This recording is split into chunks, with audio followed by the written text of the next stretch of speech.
de 2010, eu encontrei na Amazônia o ex-vice-presidente dos Estados Unidos, o diretor da maior bilheteria da história do cinema, cientistas e representantes de algumas das maiores empresas do mundo. Mas o que essas pessoas têm a dizer sobre a Amazônia?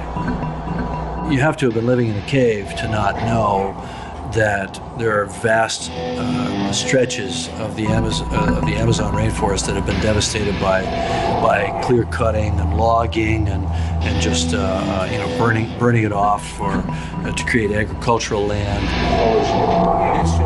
Because of the importance of the Amazon to the entire world, Brazil has an extremely powerful voice on the most important issue that our world has ever confronted.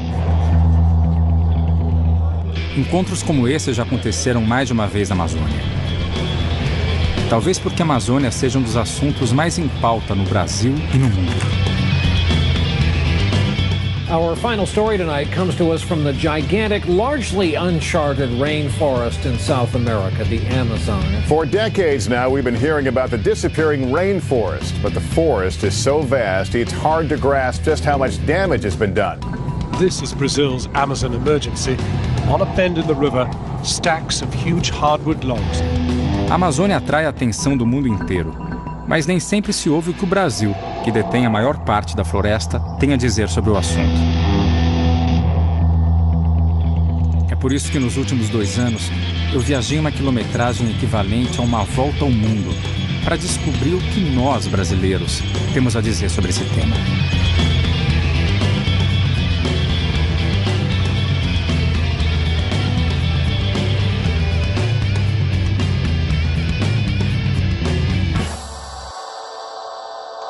A Amazônia ocupa mais da metade do território brasileiro.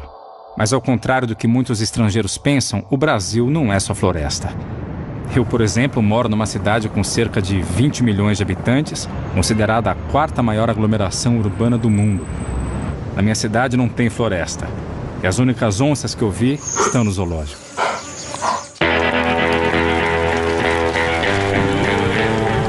É evidente que, como cidadão relativamente bem informado, eu acho que a Amazônia não deve ser destruída. Pelo menos por 3 motivos. Primeiro, pelo aquecimento global. A estimativa do estoque de carbono da Amazônia varia entre 70 e 130 bilhões de toneladas de carbono. Então, se a gente continuar desmatando a Amazônia, né, em taxas altas, então grande parte desse carbono vai acabar indo para a atmosfera na forma de gás de efeito estufa, né, principalmente gás carbônico, e vai contribuir bastante para intensificar, tá, o aquecimento global.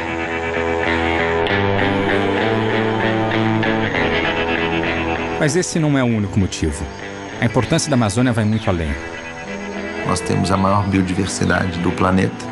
E essa riqueza de espécies, de ecossistemas e de variabilidade genética que nós temos é um manancial valiosíssimo, tanto para a indústria farmacêutica quanto para a produção de alimentos de grande valor nutricional e alimentício. Se toda a Amazônia for desmatada, nós teremos uma massiva extinção de espécies. Existem milhares, e na verdade dezenas de milhares de espécies da fauna e da flora na Amazônia que são endêmicas. Elas só existem em áreas muito localizadas da Amazônia. Um desmatamento geral elimina a possibilidade dessas espécies, ou muitas dessas espécies, sobreviverem. Então será uma extinção biológica de enorme impacto.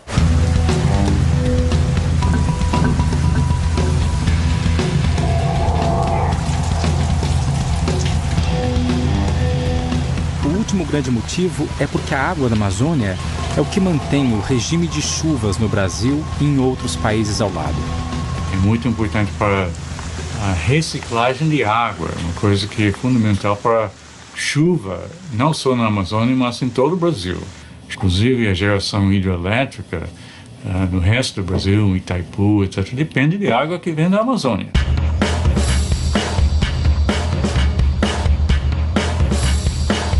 Chuva, água doce, clima, biodiversidade. A Amazônia é essencial para o mundo. E o Brasil, responsável pela maior parte da floresta, tem que encontrar um caminho novo para desenvolver-se com ela de pé. Se você pegar os países desenvolvidos, eles se desenvolveram a custas dos seus recursos naturais e destruíram os seus recursos naturais. Nós temos hoje uma situação completamente diferenciada. A nós, não só por uma pressão interna, mas também por uma pressão internacional, é exigido um respeito profundo ao nosso ambiente, porque sabidamente ele tem um efeito globalizado. Nós já perdemos aproximadamente 18% da Amazônia brasileira. 1% da Amazônia é muita coisa. 1% da Amazônia é maior que o estado do Rio de Janeiro. Então, a Amazônia é tão grande que esses números, se não forem bem contextualizados, as pessoas acham que estão 18, ainda tem 82. Aqui não tem 82, os outros 82 não estão intactos. Parte dessa floresta já foi explorada.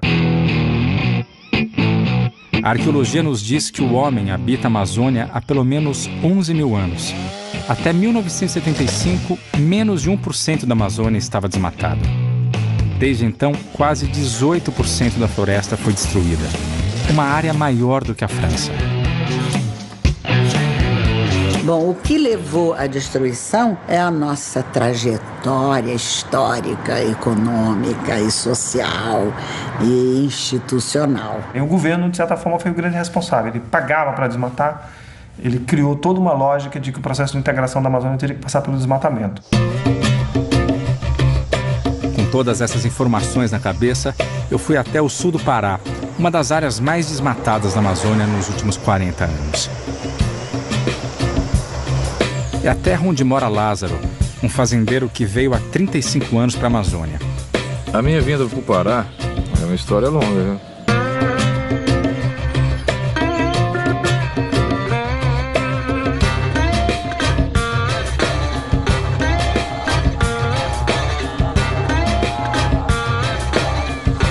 Hoje ele é um dos 425 mil fazendeiros que vivem e produzem na Amazônia.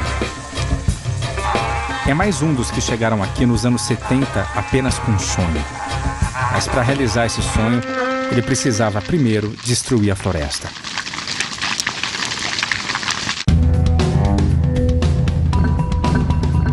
A conquista do Oeste nos Estados Unidos aconteceu no século XIX.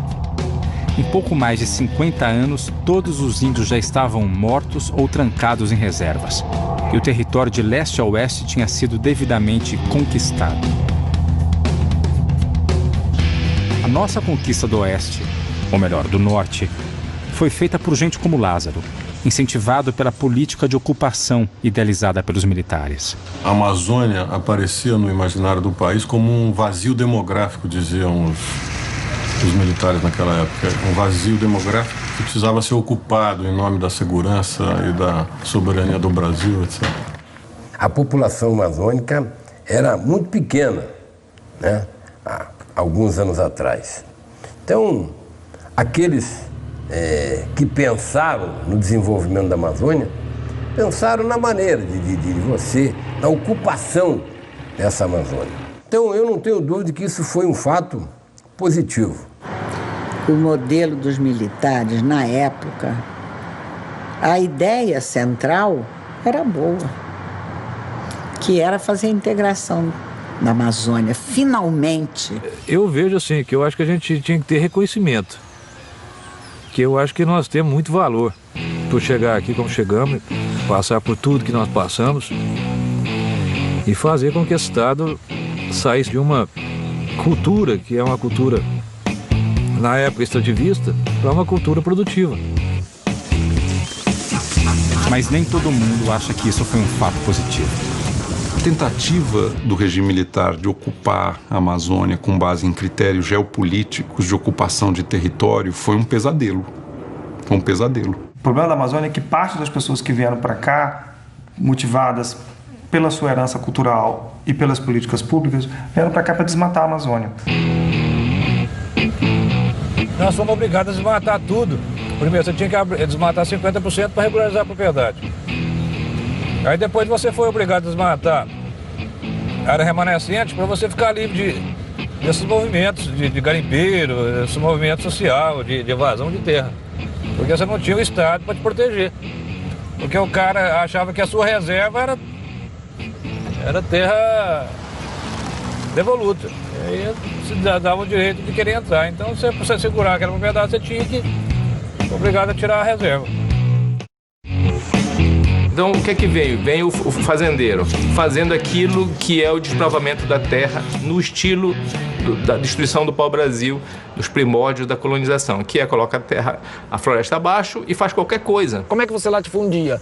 É assim que você faz. Você vai lá, você derruba, você põe gado ali, faz uma ou outra melhoria, aquela terra passa a ser sua. O que eu acho e atribuo, por exemplo, como pontos negativos disso tudo, é aquilo como na própria educação dos nossos filhos, nós temos que dar liberdade com responsabilidade. O que é isso? É estabelecer limites. Né? Então, o que eu acho que não deu certo é que não foram criados juntamente mecanismos de controle que estabelecessem limites disso aí.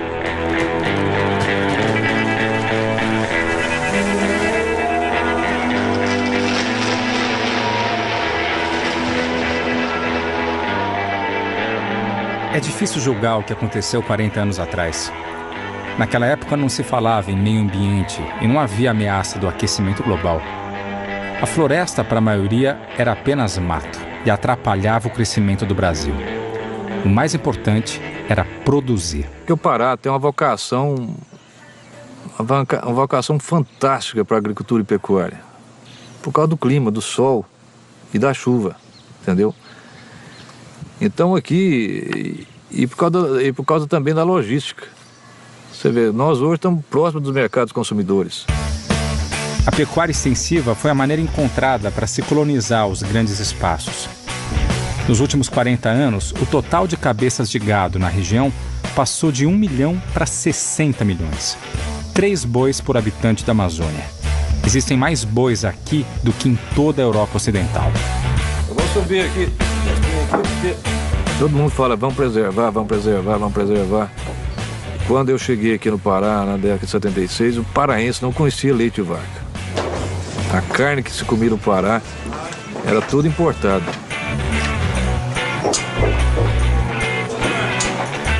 Hoje nós temos o 4º rebanho do país. O gado e a soja hoje são os 2 polos do chamado agronegócio na Amazônia, que são também 2 anomalias. Então ele faz gado porque é mais barato, porque amansa a terra e depois ele pode fazer qualquer outra coisa. Se você puder identificar o grande responsável pelo desmatamento da Amazônia, é o gado. Mas como resolver essa questão? Por um lado, mais da metade da área devastada da Amazônia é pasto. Por outro, o Brasil é o maior exportador de carne do planeta, graças, em parte, à devastação da Amazônia.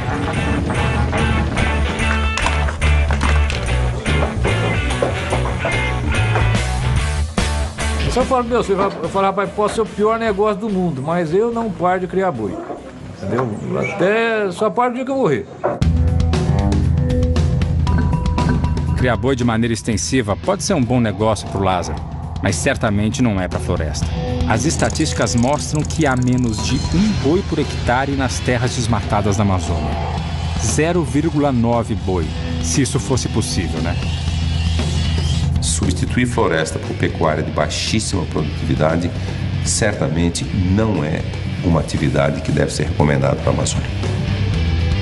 Os técnicos acreditam que a produção poderia ser dobrada ou até triplicada com a ajuda da tecnologia, sem que fosse necessário cortar uma única árvore. A ideia hoje é não aumentar 1 palmo de área desmatada na Amazônia, e sim recuperar aquelas áreas que já foram desmatadas no passado, poder aproveitá-las quando da forma correta para a pecuária, no local certo, na hora certa.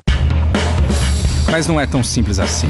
O desmatamento na Amazônia, embora venha diminuindo nos últimos anos, ainda é grande e se expande para novas áreas. Quando olhamos para o mapa, é fácil ver que ele forma um arco envolvendo toda a parte sul da Amazônia. O arco de desmatamento é um crescente, onde mais de 80% do desmatamento até hoje tem acontecido. Só que nos últimos anos, os dados, por exemplo, nos últimos 2 anos, se mostra claramente de que o grosso está saindo de lá e está subindo no Pará, né? Inclusive ao longo da rodovia BR-163, mesmo sem ter asfalto ainda.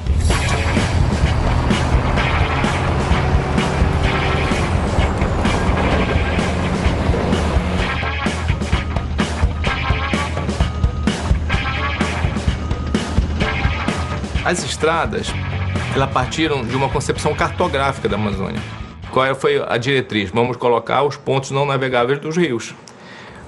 É um conceito muito rústico, muito primário e agressivo para a Amazônia. Bom, a BR-163 tem 40 anos e até hoje não foi concluída. Os fazendeiros, os extratores de madeira, que são os principais personagens no lado paraense da BR-163, eles chegaram a construir 600 quilômetros de estrada absolutamente clandestinas. A lógica do avanço da fronteira do desmatamento começa, obviamente, com uma personagem bem conhecida, a motosserra. São os madeireiros que avançam sobre novas áreas, abrindo caminho para outros que vêm atrás. Então, o governo vem há vários anos batendo na tecla de que a BR-163 vai ser ocupação ordenada, que vai ser precedida da criação das reservas, vai ser precedida da definição do zoneamento. E justamente ali que esse ano é o foco do desmatamento. O município de Novo Progresso, no meio da rodovia, é o campeão de todos os municípios do Brasil em termos de desmatamento. A construção de estradas é um assunto controverso na Amazônia. Por um lado, elas servem para abrir novas áreas ao interesse dos madeireiros ilegais, aumentando o desmatamento. Elas formam aquilo que é chamado de espinhas de peixe. Mas, por outro lado, elas são a única forma de parte da população chegar a um hospital, em caso de necessidade, e usar de outros serviços das cidades grandes. Além disso, são uma das únicas maneiras do Estado chegar a regiões totalmente sem lei.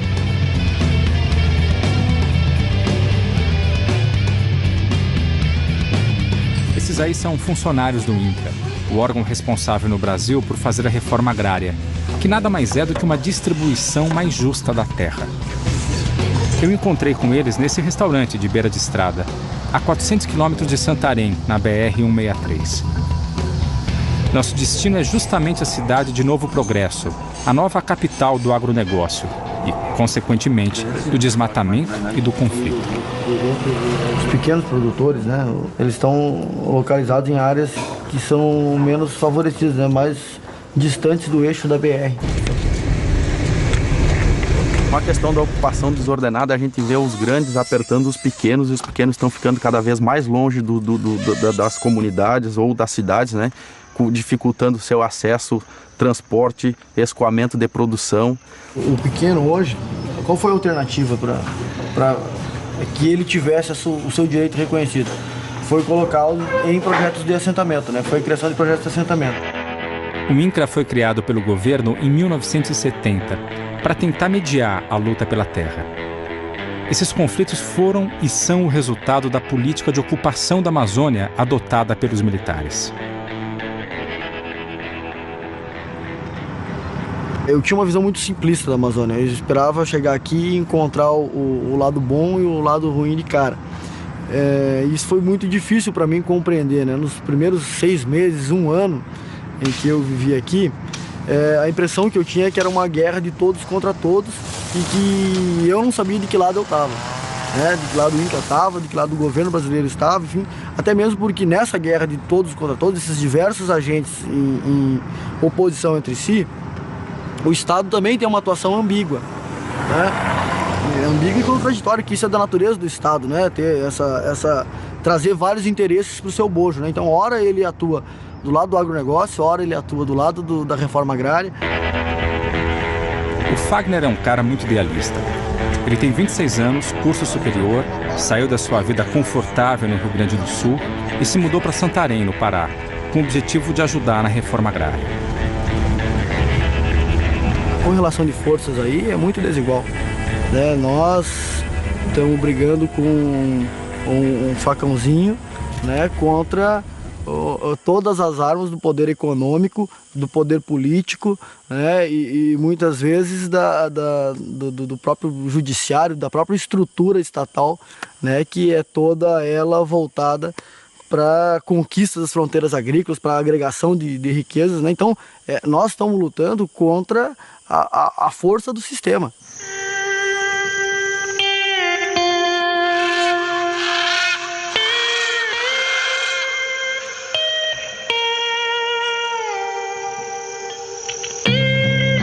Um dos programas do INCRA é fazer assentamentos sustentáveis para pequenos agricultores, como esse da Dona Marli, que eu tive a oportunidade de conhecer.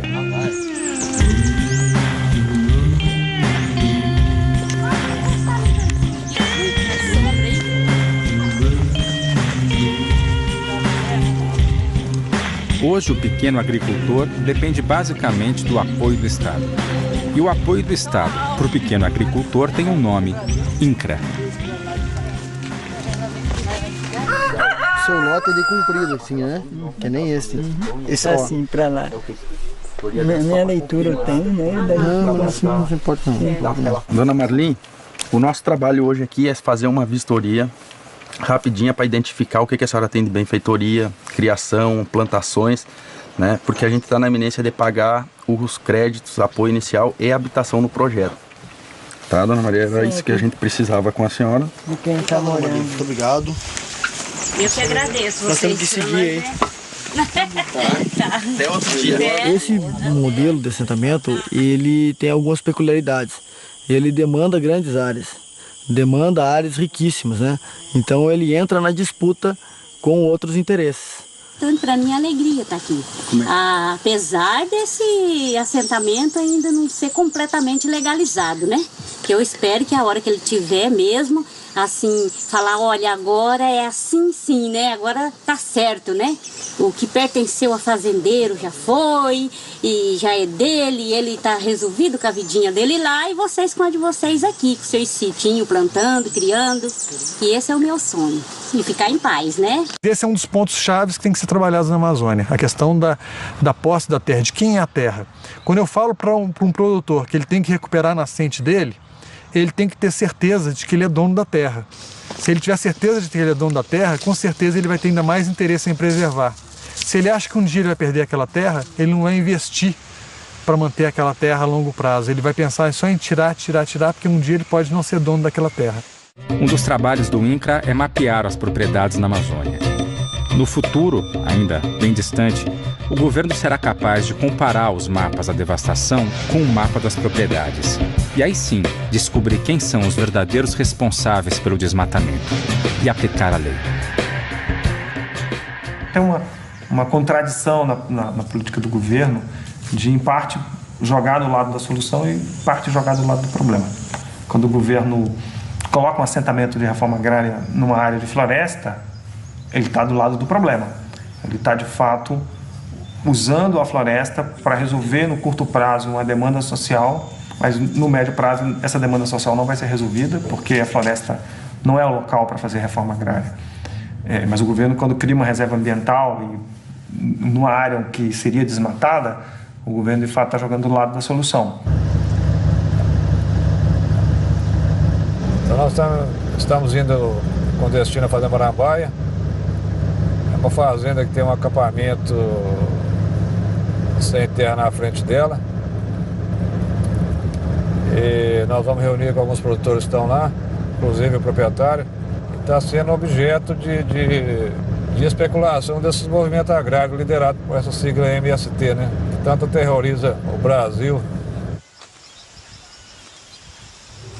Meu nome é Gladson Barbosa de Souza. Entrei no movimento em 94, ou seja, agora completou os seus 16 anos, né?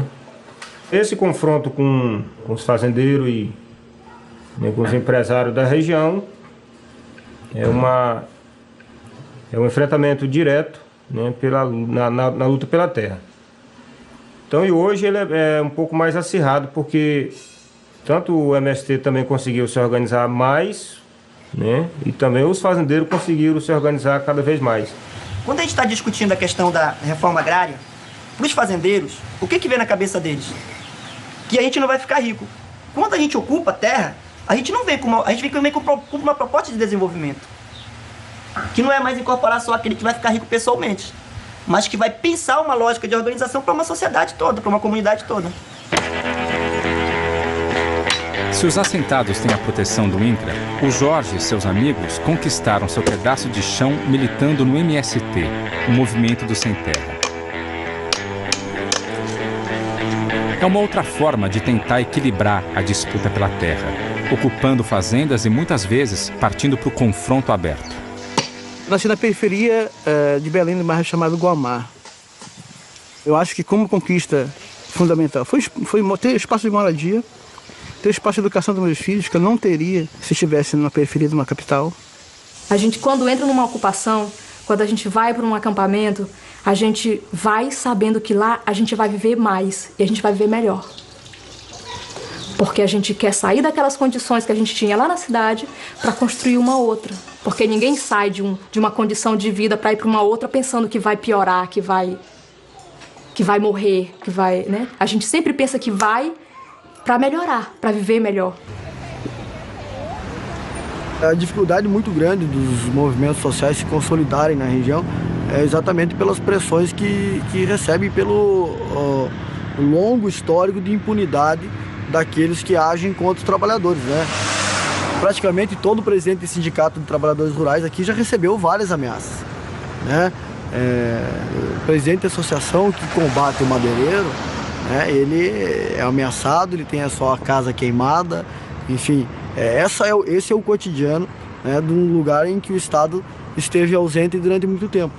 Hoje isso começa a mudar com a chegada dos órgãos estatais, mas ainda a passos muito tímidos, né? Não se trata apenas de discutir a presença do Estado, mas a qualidade da presença do Estado, né? Quer dizer, todos nós que trabalhamos na Amazônia, pela sociedade civil, no terceiro setor, com os movimentos sociais, advogamos a importância de que haja um aumento qualitativo da presença do Estado na região, mas do chamado Estado democrático de direito. Qualquer Estado não, entendeu? Nós queremos que a justiça funcione, que a polícia apure os fatos, né, que a violência seja reprimida.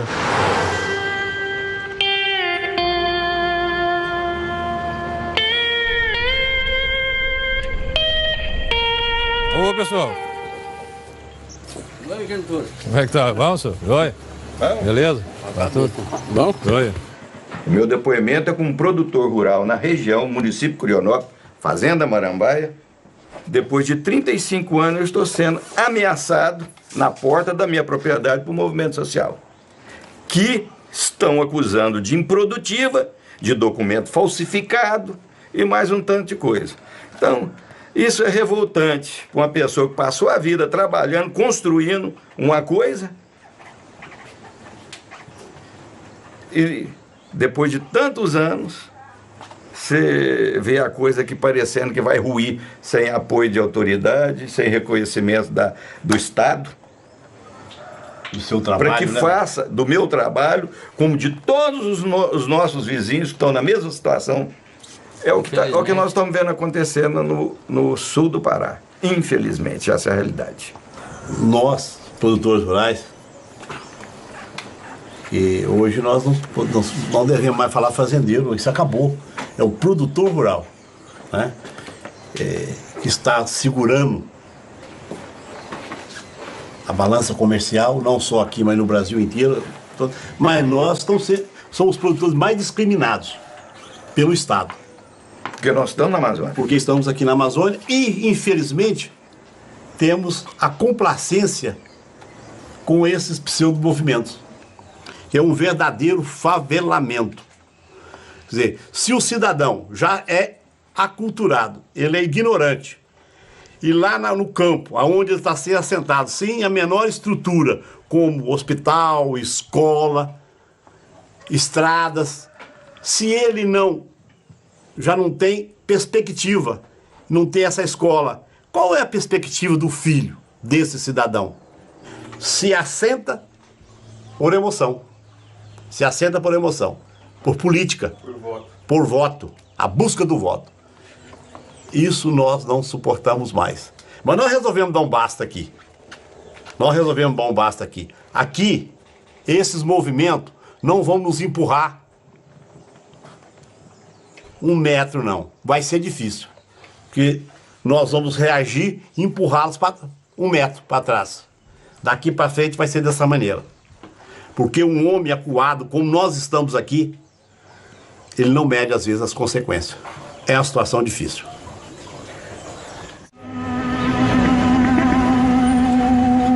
A história da ocupação do território, tanto pelo fazendeiro quanto pelo pequeno produtor, tem um início em comum: a grilagem da terra. A grilagem consiste no ato de se falsificar um documento de terra, né? Ela tem esse nome porque o processo mais rudimentar que se tinha disso, a forma mais arcaica de se grilar um papel, era produzir um papel, colocar numa gaveta cheia de grilos. Aqueles grilos ficavam ali, né, comendo e defecando naquele papel por alguns meses. Quando eles abriam a gaveta, aquele papel tinha uma aparência de um papel autêntico, de um papel velho, enfim, né, de um título que estaria armazenado num cartório há muito tempo, né? Então a grilagem, em estrito senso, ela é isso, é a falsificação de documentos de terra para dar uma aparência de legalidade àquela área que foi apropriada por métodos não legais. A lógica é a seguinte: o grileiro vem, demarca um pedaço de terra e registra em algum pequeno cartório local. Em seguida repassa a outro comprador, que vende para outro, que vende para outro. Em pouco tempo fica quase impossível rastrear o começo dessa fraude e saber como uma porção de terra do governo acabou virando propriedade particular. Foi esse mecanismo que gerou os chamados 4 andares de registros de terras no Pará, 4 vezes o tamanho do estado.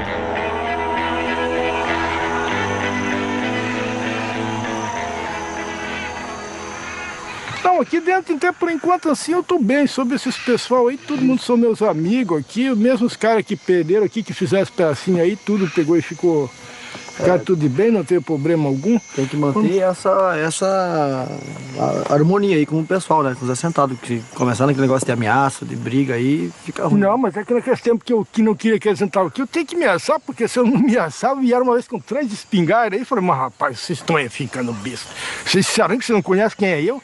Eu vou entrar de um tal de gauchinho, que vocês falam, não sei, que tá alemão a pressa, um tal de Paraná com a espingarda também. Quando que foi, de repente, tinha 10 gente lá. Falei, rapaz, se vocês não saírem daqui, eu mato todo mundo. Falei, mas como é que você vai matar todo esse pessoal que tem? Você tá sozinho no meio de nós aqui. Nós pega e acaba com você. Falei, vocês nem sabem como é que eu faço. Eu pego e toco veneno dentro da água, mato todo mundo. Daí tem um monte de história do veneno na água, Aí foi esse problema aí que eles vieram enchendo o saco desse negócio de veneno da água, né? Então, sei lá, você sabe que esse terra é meu e eu não tenho jeito de pegar e perder esse aqui. Isso aqui é tudo que eu consegui na minha vida, foi isso aqui. Se eu perder isso daqui, a minha vida foi embora. Você comprou de quem? Isso. Quando que eu comprei do Ney Desan, lá do Paraná. Mas você não teve escritura, nunca registrou no cartório, né? Não, só tem... Fizeram só um contrato, só um contrato de compra e venda. Mas foi feito no cartório. Então, o senhor siga com a sua plantação, enfim, traz o seu gado aí para aquela parte que está aberta ali, que você está cercando, né? Aí, se a justiça decidir, conforme a justiça decidir, vamos ter que cumprir todo mundo. Né? E se o senhor não voltar atrás, a gente não volta atrás também. O dia que tiver uma decisão judicial, o que perder vai cumprir a decisão judicial. Tá bom. Né? Então tá, até logo. Tudo bem? Até próximo. Tá? A grilagem de terras leva sempre à expansão das fronteiras do desmatamento e do agronegócio. E cria rapidamente cidades como Novo Progresso, atraindo gente de outras partes do Brasil para explorar e viver da floresta. Todo tipo de transação e de registro de posse de terras tem que passar necessariamente por aqui. Eu fui conhecer o Dr. Mário, dono do único cartório de toda a região, para saber se a grilagem ainda existe. A questão dessa sobreposição de áreas e tal não se aplica a Novo Progresso. aqui não existe, que seja de nosso conhecimento, nenhum conflito nesse sentido, e esse fato os senhores podem confirmar junto ao juiz da comarca de Novo Progresso que eu estou dizendo da verdade. Bom, com todo o respeito ao Dr. Mário, não foi o que eu vi até agora.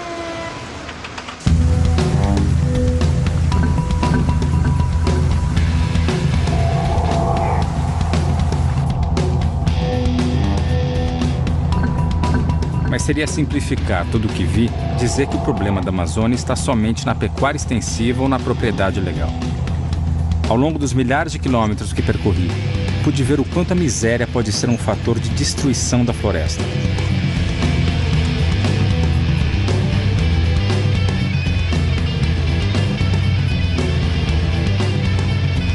Isso é o que sobrou da currutela do garimpo do Amana, uma das maiores jazidas de ouro da Amazônia das décadas de 70 e 80. A currutela era o lugar onde os garimpeiros vinham torrar o ouro que ganhavam. Esse lugar foi muito movimentado. Foi aqui que eu conheci um outro Lázaro, que também chegou na Amazônia nos anos 70, mas teve uma história bem diferente.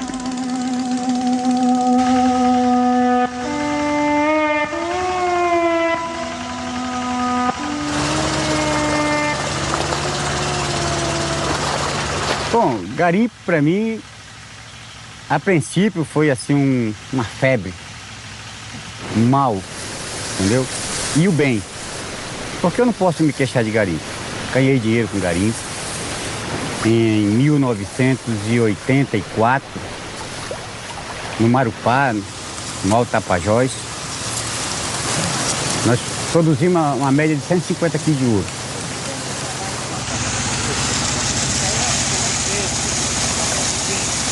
Vim de uma família humilde e de repente eu era um empresário bem sucedido na Amazônia. Cheguei em Maués, 3 aviões, pista, bastante máquinas, 60 homens trabalhando para mim. Eu comprei uma transportadora em Santarém, escritório em Belém, em São Paulo, na Vila das Patas. Eu tinha uma transportadora, uma Transnorte. Eu tinha 3 aviões, eu tinha um barco de linha de Maués a Manaus. Em uma semana eu produzi 12 quilos de ouro. E eu nunca tinha visto tanto dinheiro da minha vida. Era uma pasta e outra pasta no jornal, embrulhado com jornal. E eu fiquei perturbado a cabeça. Eu cansei de entrar embaixo do chuveiro pensando que eu tinha tirado minha roupa. E eu ligava o chuveiro quando eu vi eu estava vestido, porque eu nunca tinha visto isso.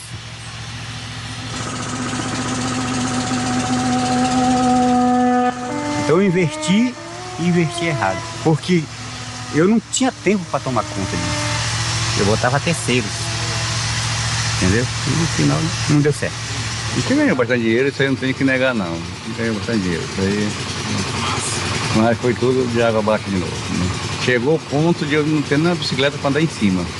Quem tinha 4 carros na garagem, casas boas para morar, chegou ao ponto de perder tudo para não ter, né? E isso não foi coisas erradas que eu fiz não, foi negócios errados, investindo, porque o garimpo, assim como ele dá, ele tira. Entendeu? Se você, digamos, não está produzindo e quer continuar, por isso que eu digo, o garimpo é um jogo, de repente você fica sem nada. A minha idade, o tempo passou, eu não tenho mais como arranjar um emprego na cidade, você sabe que é muito difícil. Eu fiz isso aqui um salário para mim, disso aqui eu faço meu ganha-pão. Porque aqui se tiver 15 gramas de ouro a R$60, R$62 o grama, aqui tem o quê? Quase R$1.000, né? Então, se você 4 semanas, no caso, te sobra R$4.000. Aonde que eu vou ganhar isso na cidade? O emprego, a idade, né? O nosso conhecimento, que é pouco. Então, a gente se conforma com isso aqui. E isso aqui que nós sobrevivemos, entendeu? É aqui que nós tiramos o sustento da família, a educação dos filhos. Hoje, se eu tivesse 10 quilos de ouro, eu ia embora.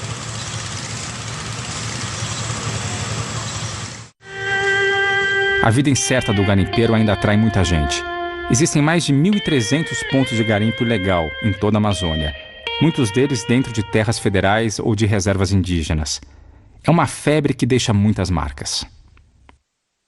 A Amazônia sempre foi um celeiro de aventureiros, né? De urubus, de abutres. Chegam lá, exploram e vão embora. E deixam a população, enfim, à míngua. tudo o que vê é difícil discordar do grande escritor Milton Ratum. Mas talvez uma possibilidade de mudança esteja num fenômeno recente da história da Amazônia: a urbanização.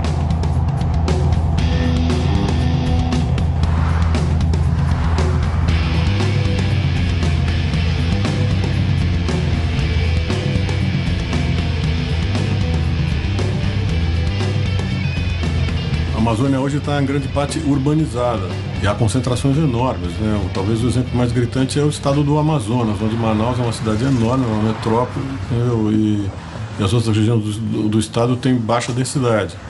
Então, acho que é importante ter essa visão de que a Amazônia é um sistema enorme e que a Amazônia é água, floresta e diversidade. Ninguém fala das cidades da Amazônia. Os estados fazem os seus zoneamentos sem cidade, como se fosse que a cidade não existe.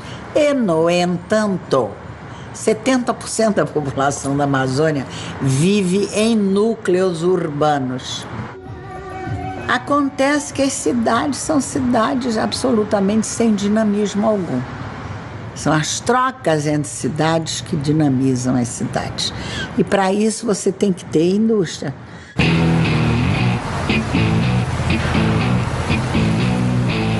É possível perceber que a Amazônia hoje é bem mais do que a floresta. São centenas e centenas de cidades que abrigam a maior parte dos cerca de 25 milhões de habitantes da Amazônia. E eu me pergunto, no meio de tanta cidade, onde estariam os povos da floresta?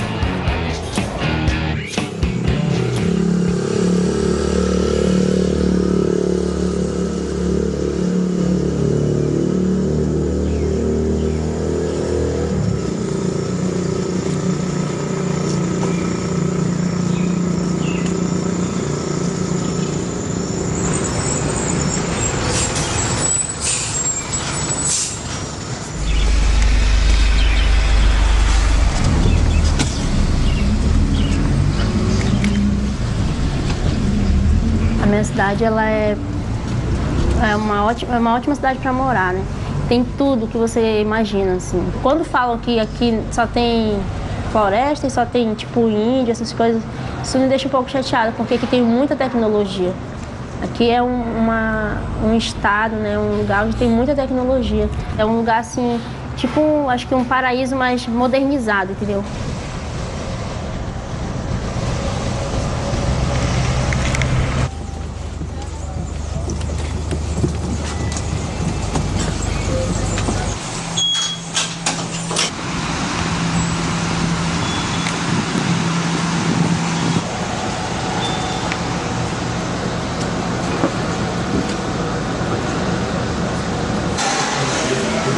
Para mim, a Amazônia, ela é tipo como se fosse uma joia que você tem que proteger, né? Uma joia que todo mundo quer. Todo mundo quer esse diamante, como se fosse um diamante muito valioso, que todo mundo quer, todos os outros países, né?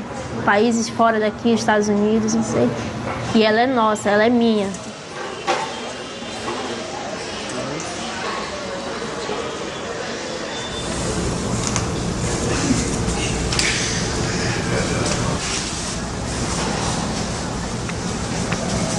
O distrito industrial onde Alice trabalha chama-se Zona Franca de Manaus e foi criado há mais de 40 anos. Do mesmo jeito que incentivou a ocupação de terras em toda a Amazônia, o governo quis atrair as empresas para cá, oferecendo condições super especiais. De certa maneira, isso funcionou. Hoje existem mais de 450 empresas de alta tecnologia em Manaus. Tudo muito bom, né? O problema é que a tecnologia, bom, essa vem de fora. Ainda são poucos os centros de produção científica da Amazônia. Para se ter uma ideia, existem mais doutores na Universidade de São Paulo do que em toda a região amazônica. Eu acho que a chave para você desenvolver a Amazônia, desenvolver produtos na Amazônia, desenvolver a Amazônia, o que a Amazônia tem em termos do seu potencial, ele está estritamente e extremamente vinculado à produção do conhecimento sobre a Amazônia. Há um mundo desconhecido na Amazônia que, com os 3.500 doutores que nós temos do lado brasileiro da Amazônia, vai ser praticamente impossível a gente conhecê-la, sei lá eu, no próximo milênio, alguma coisa desse tipo. E quem consome a montanha de televisores, aparelhos de som e DVD, máquinas fotográficas, computadores, celulares, relógios e motocicletas made in Manaus? Todos nós. A Zona Franca é hoje uma ilha industrial cercada de floresta por todos os lados. Bom, o meu maior sonho é ter uma casa confortável. Tenho vontade de ter filhos, de casar, uma televisão, um carro, um computador, comprar geladeira, comprar tudo da melhor qualidade, entendeu? Tudo da melhor qualidade, porque um dia eu posso chegar, levar minha mãe na minha casa, olha, essa é a minha casa, isso é o que eu conquistei. Eu descobri que a Alice tem sonhos não muito diferentes dos meus. Na verdade, ela tem sonhos iguais a quase todo mundo. Mas para ter tudo isso, tem que produzir, tem que ter matéria-prima. E uma grande parte das matérias-primas mais importantes para a economia do Brasil e do mundo está escondida no subsolo da floresta. Para começar, a Amazônia é extremamente rica em vários tipos de minérios. No Pará, por exemplo, está a maior mina de minério de ferro a céu aberto do mundo. Desse pequeno ponto, que representa 0,01% da área total da Amazônia, saem cerca de 100 milhões de toneladas de minério por ano. Hoje, o minério de ferro daqui abastece os 4 cantos do planeta. Ou seja, gente do mundo todo é beneficiada pelo subsolo amazônico. E sem minério de ferro, nossa vida urbana simplesmente não existe. Não há carros, televisão, computador, geladeira, prédios e cidades.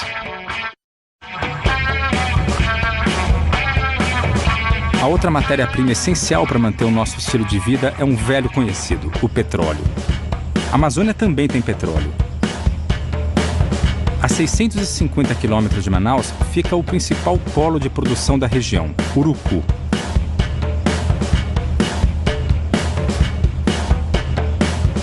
Nessa pequena base, no meio da mata, são produzidos 55 mil barris de petróleo e 10 milhões de metros cúbicos de gás natural por dia.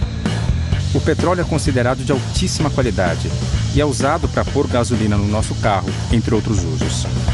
E hoje o mundo, consome como um todo cerca de 80 milhões de barris por dia. E pelas projeções que nós temos, daqui a uns próximos 20, 30 anos, talvez estejamos consumindo 100 milhões de barris de petróleo. Porque apesar do esforço que a sociedade tem feito na busca de energias alternativas, esse processo ele tem um tempo de maturação. As projeções sempre indicam que o petróleo, o gás e o petróleo continuarão por um período, talvez de 30, 50 anos, como uma das principais fontes de energia para esse modelo de sociedade que nós vivemos. A gente sabe que a gente não pode deixar de utilizar os recursos minerais que existem na Amazônia, os recursos petrolíferos que tem na Amazônia. Seria uma estultice de quem quer que seja você dizer que você tem que preservar, colocar uma redoma em cima disso e não utilizar. Não dá.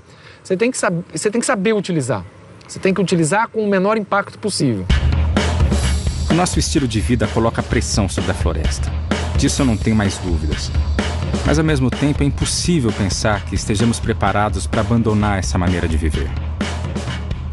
O que eu chamo de desenvolvimento? Só mais? Só ter? Até pouco tempo atrás, o desenvolvimento se media simplesmente pelo PIB. Produto Interno Bruto era a medida do desenvolvimento. Hoje, questão de justiça social, questão de distribuição, questão de saúde, a esperança de vida, a mortalidade infantil, todas essas são novas medidas do que seja desenvolvimento.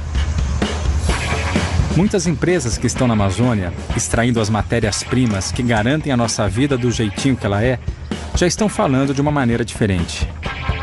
Do jogo de forças entre o lucro e a responsabilidade com o planeta, surgiu a sustentabilidade. Ah, que palavra bonita! Mas alguém sabe o que isso quer dizer? De verdade.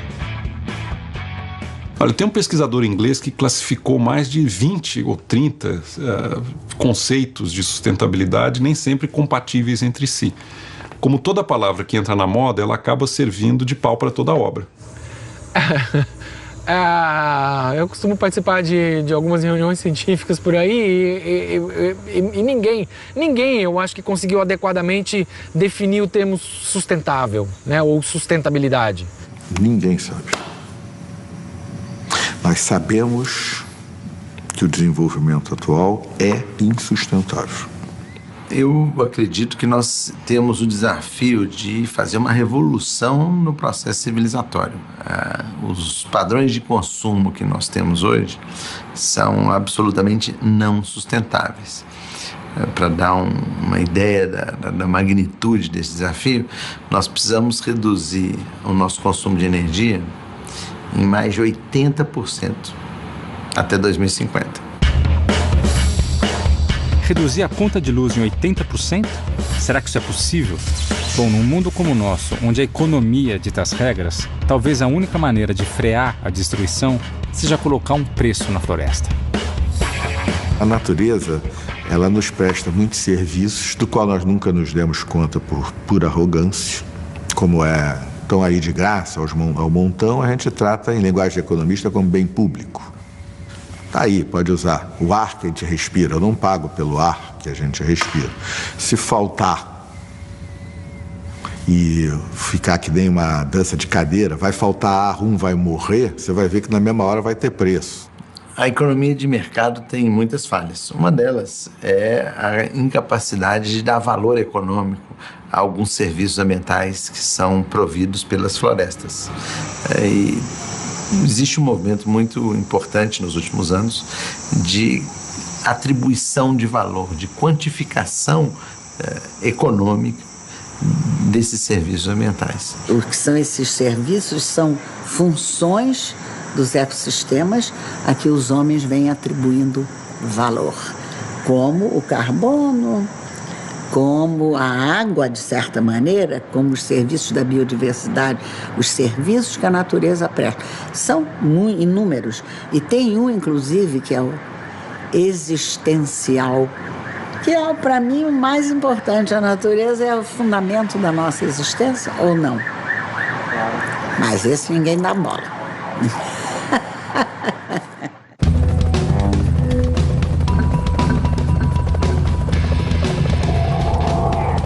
Muita tinta já foi gasta para falar da relação entre o homem e a natureza. Mas talvez um dos capítulos decisivos sobre essa relação esteja sendo escrito hoje na Amazônia, a partir das investigações da arqueologia.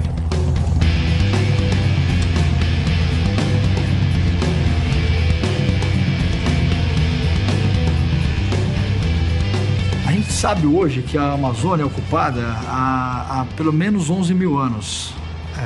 Os primeiros habitantes chegaram ali há pelo menos 11 mil anos atrás, mas talvez até antes disso. Então a ocupação humana da Amazônia não é muito antiga, ela é milenar. Mas por uma série de questões, que isso tem que ser melhor conhecido, melhor estudado, se criou aquele mito de que a Amazônia, antes da chegada dos europeus, era uma região que nunca foi densamente ocupada. Hoje todo mundo acha que a floresta sempre foi assim, uma mata virgem. Na verdade, os arqueólogos explicam que essa mata é o resultado da ação de milhões de pessoas. Segundo suas pesquisas, existiam cerca de 5 milhões de pessoas na Amazônia antes da chegada dos europeus. 5 milhões de pessoas que conseguiram usar a floresta para viver bem e sem destruir. Algumas dessas intervenções, elas criaram novas configurações paisagísticas que hoje em dia são muito importantes para os ocupantes atuais da Amazônia. Por exemplo, as terras pretas. Com a ocupação que eles tiveram ao longo de dezenas e centenas de anos, eles vão descartando matéria orgânica, né? Das coisas, da comida, processamento de alimentos, cestaria que eles fazem, tudo que é material orgânico, ele vai sendo adicionado ao solo, né? Ele se decompõe e ele forma essa terra preta, que é um solo extremamente fértil. É diferente do solo normal da Amazônia, ele não é um solo original. são procurados hoje em dia pelas populações locais para o plantio, porque eles mantêm as suas condições de fertilidade ao longo dos anos, ao contrário dos solos tropicais normais que perdem rapidamente a sua fertilidade.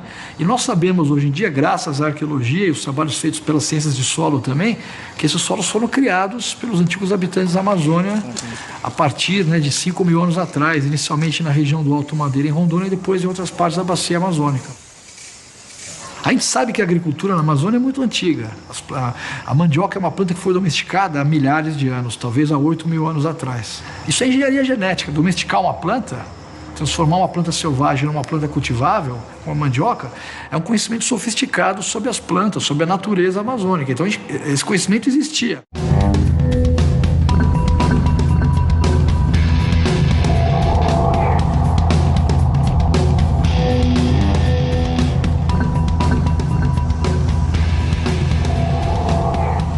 Pensando em como 5 milhões de pessoas conseguiram viver na Amazônia sem destruí-la, resolvi fazer uma longa viagem até alguns dos herdeiros diretos das antigas civilizações amazônicas, os índios.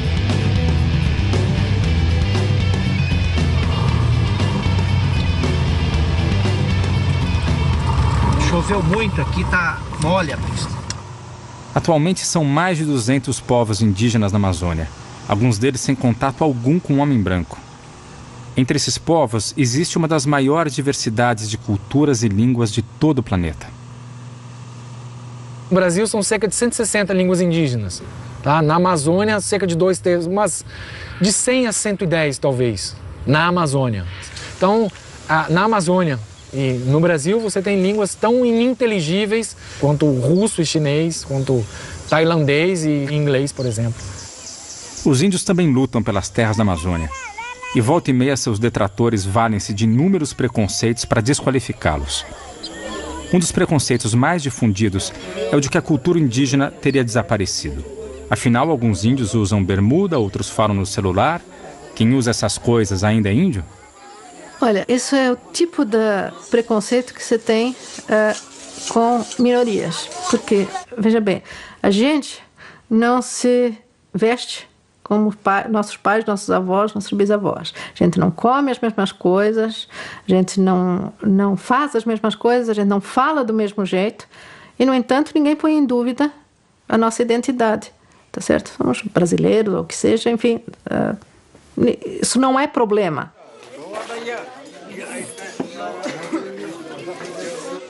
Mas para os índios, se tem uma imagem de que eles têm que ser aquela coisa do século XVI.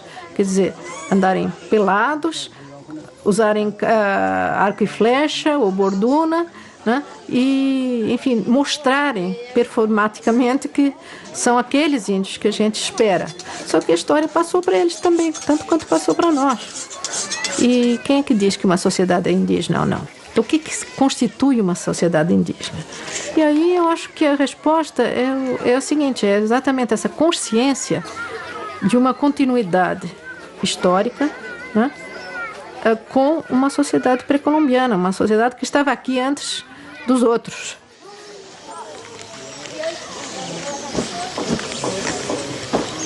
Passar esses dias ali foi uma experiência, no mínimo, diferente.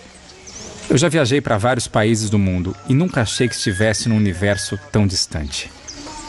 Parte desse estranhamento é porque, de um modo ou de outro, a gente é tão educado na cultura europeia que acha que esse é o único idioma cultural do mundo, seja em Nova York, São Paulo ou Paris.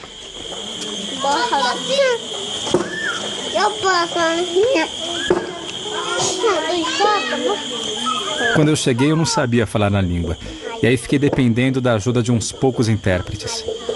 A minha sorte é que todos pareciam muito curiosos comigo. Olhavam, escutavam, sempre com paciência. O contrário da minha vida na cidade, onde eu acho que conheço a pessoa em menos de 5 minutos e que logo em seguida tenho mais o que fazer. Lá não é bem assim. Tudo isso com uma calma, num outro ritmo de tempo.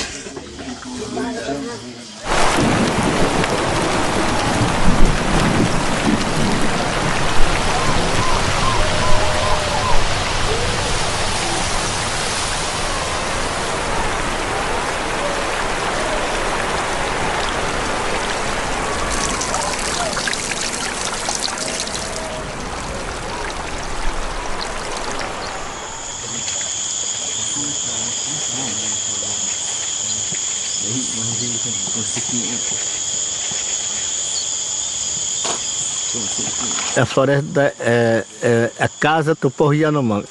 Se chama floresta. Nós chamamos Urihi, onde que os povos Yanomami vivem há muitos anos, caçar, coletar, cuidar. Então essa para nós é diferente. Além disso, a luz é outra, o calor é outro, a umidade é outra, o ar é outro. Mas talvez o mais estranho de tudo seja a proximidade excessiva de todos no cotidiano, sempre com muita gente do lado. Falo isso porque eu sempre vivi de uma outra maneira, até porque na cidade viver sozinho é normal. Já entre os índios é o contrário, não tem nada mais esquisito do que morar sozinho. Também não sei se eles entendiam direito o que eu estava fazendo lá, porque eu não estava com a minha mulher, filhos ou pais. Foram horas em que eu mesmo me perguntei o que eu estava fazendo lá, no meio de uma aldeia. Afinal, as aldeias são como grandes famílias que moram juntas. Para nós, Yanomami, para nós índios, nós pensamos que vocês são não pensa nada. Só pensa de andar, se pensa de trabalhar, se pensa de resolver, tirar documento, resolver problema. E para nós, você não está pensando no futuro. Um branco, ele não ama a terra. Ele não ama a floresta. Desenvolvimento, desenvolver um povo, desenvolver uma criança, filho.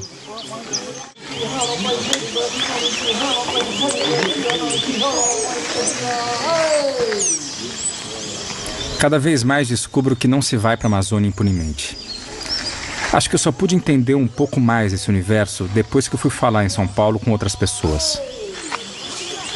Quais as maiores diferenças entre a minha concepção de mundo e a deles?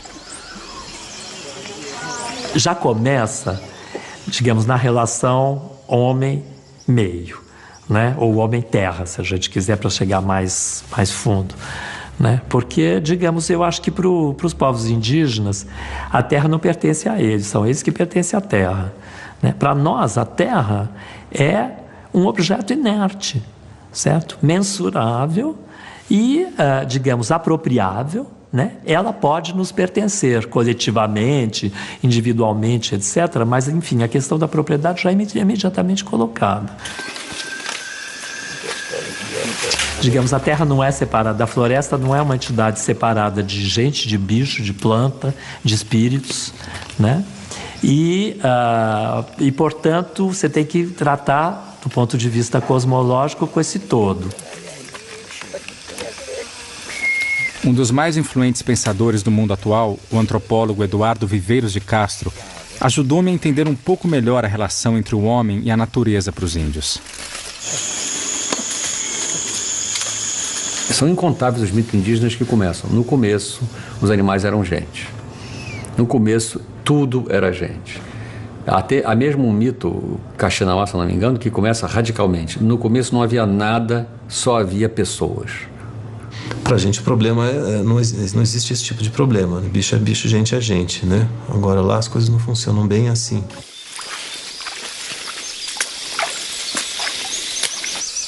Os índios americanos, como milhares de outras culturas tradicionais do planeta, eles entendem que a espécie humana não tem o monopólio da alma. Ou, para falar como os índios às vezes falam para a gente, para simplificar, tudo é gente, todos os animais são gente, planta também planta é gente, tudo é humano, né? Os animais também são humanos, os porcos são humanos, as onças são humanos, os jacarés, as árvores, eventualmente até objetos e artefatos possuem um componente invisível que é humanoide, né, que tem uma forma humana. Existem várias maneiras de dizer isso. Às vezes eles dizem, por exemplo, que os animais são gente por debaixo de uma roupa. Isso que a gente vê é só uma roupa. Quando os animais estão longe da nossa visão, eles tiram essa roupa e ficam iguais a nós. Isso faz com que, por trás desse invólucro, dessa roupa de bicho, exista sempre uma alma humana genérica, né? Um duplo humano, um estado humano.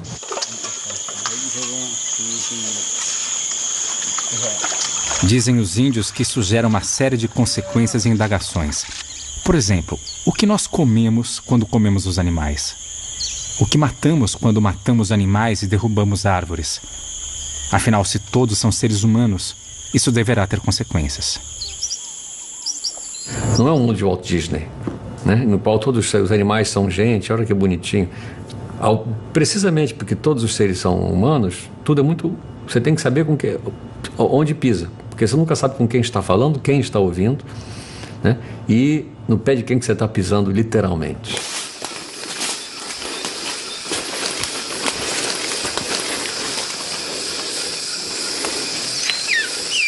Não se faz nada impunemente, dizem os índios. Viver é muito perigoso. E é preciso muito cuidado para não ofender esses outros seres humanos, essas outras gentes na concepção deles. Não porque o universo seja frágil, mas porque, ao contrário, nós somos muito mais frágeis. É preciso medir e pesar as consequências do que se faz, uma vez que a vida envolve uma troca de vidas e de mortes. O universo se torna extremamente interessante e extremamente perigoso. Então a ideia de que o universo é essa coisa cinza, tediosa, no qual nós só podemos falar conosco mesmo, não temos diálogo com ninguém mais, porque nenhuma outra espécie, porque nós estamos sozinhos no universo. O nosso é famoso, como dizia o Pascal, o silêncio dos espaços infinitos me apavora, porque é como se a espécie humana estivesse inteiramente só na criação, porque só nós fomos criados por Deus desse jeito. O resto é essa coisa aí que a gente vê que é totalmente... É como se o resto da vida fosse toda morta, sob o aspecto espiritual, né? A criação, toda a vida é morta, espiritualmente não tem vida. Só tem vida material. Só nós temos a vida espiritual. Então estamos reduzidos a só falarmos conosco mesmo, né? Então o humano está reduzido a um monólogo, digamos, da espécie. A espécie humana é monológica, ela só pode falar consigo mesma. Ou com Deus, que é a sua, em suma, né, o seu respondente, o seu interlocutor, o seu único interlocutor. O silêncio dos espaços infinitos me apavora. Essa frase, lembrada pelo antropólogo, me lembra a primeira vez que vi a Amazônia do alto. E sintetiza bem algo que percebi ao longo dos milhares de quilômetros que percorri para fazer esse filme. Para mim, se existe algo que guardo da experiência com os índios e de toda essa viagem, é que nunca estamos sozinhos diante da Amazônia. A Amazônia vive. E se ela quiser, pode dar um ponto final nessa nossa vontade de moldar o universo ao que achamos que ele deve ser. O silêncio dos espaços infinitos ainda vai fazer-nos calar a boca.